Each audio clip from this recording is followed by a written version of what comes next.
The next pattern I'll do is the black cat variant. It's a variation of that of the cat's whisker.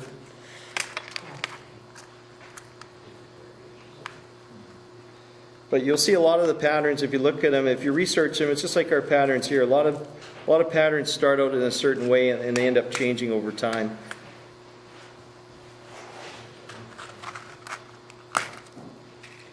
For the hook on this one, I'm going to use Mustad hooks. Again, it's a size 8. It's a 3XL, this hook here.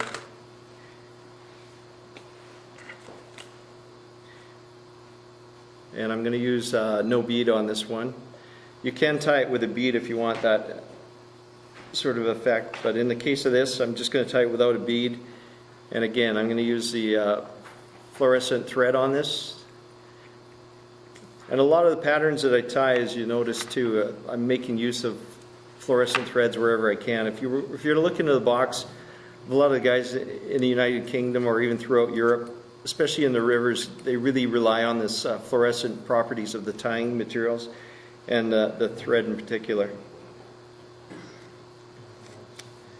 This pattern, I'm just going to put a very short tail on the back end of it, just to kind of lengthen the effect of it, and it's going to give a bit more movement too as it moves through the water. And again, I'll just snap it off rather than cut it.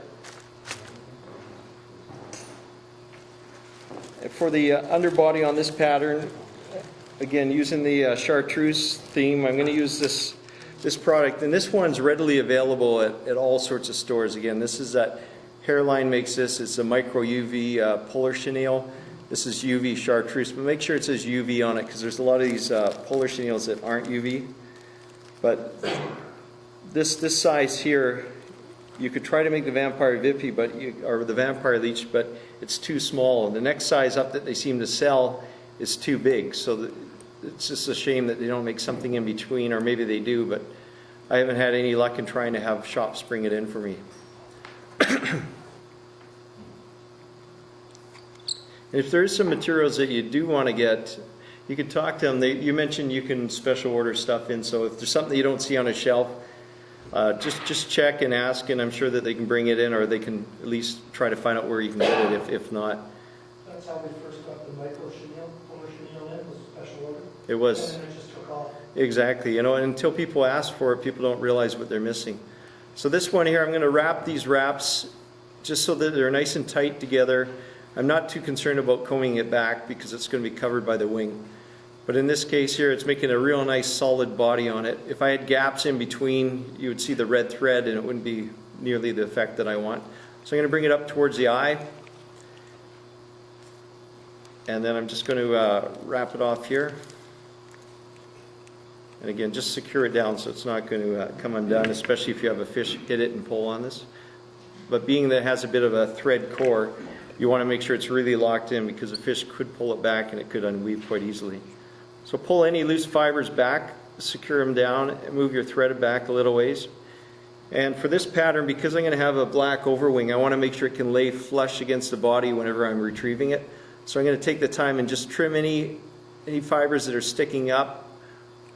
The only ones I want to have on it are going to be either sticking down or out sideways. I don't want any that are going to stick up that are going to cause my wing to actually sit up more than I want. I want a streamlined effect as it goes through the water. And again, I'll take another section of the marabou. In this case here, I'm not too happy with that one here. This one here, as you compare them, you can see the difference. So quite often I find when I tie with different materials, I've got to go through packages of them, and some of the feathers just really don't do the right justice to some of the patterns that you want to tie. The feathers have to be a certain way. The ideal way to have this, the length of this, we're going to have it so that the wing is going to be equal to the tail. Unfortunately, this was just a perfect length that I pulled off of here. So I'm going to wrap this in and secure this, comb back any loose fibers, and make sure that's the right length, and just pick off any that are too long. So it gives a real nice wing on top. And again, I'm going to add a bit of flash to it. So I'm going to take a bit more of this pearl flashabou. And I'm going to put 4 strands again along the side. I'm not going to put on the top, bottom, but right in the middle of that. And the reason being, if you ever see these when these marabou gets wet, if you have that totally underneath or totally on top of it, it doesn't do the same effect. But if you have it in the side, it'll kind of glow through it, and it gives a real nice effect. So at this point, I'm just going to build a nice head on the front, make sure that everything's covered up and it looks very nice and uniform. And this gives you the same sort of effect as a bead would at this point, because you've got that nice solid head on it. But the nice thing with this pattern is that without having a bead on it, I'm not worried about the sort of retrieve. I'm not going to let the weight of the pattern dictate to me how fast I have to present it. It gives me the option of presenting it at whatever speed or whatever depth I want, and not worrying about it snagging the bottom.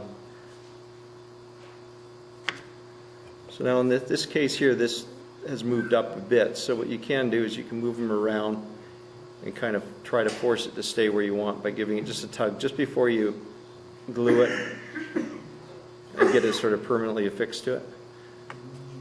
So again, trimming your Flashabou, I always like to try and keep it neat, have it the same sort of length as the rest of the pattern. And with this pattern too, again, you want to put a bit of glue on the head, let it soak in. In some cases, especially if you're fishing for salmon or bigger trout, I like to even go over and give it a second application of glue just so it actually really protects it and keeps it from damage. But as you can see, when you're retrieving it through the water, this is going to lay down real nice. It's going to almost look like a bit of a fry pattern, but it's just a very effective pattern for stimulating the fish. And plus, you've got that nice fluorescent, and then the fluorescent on the body and the head.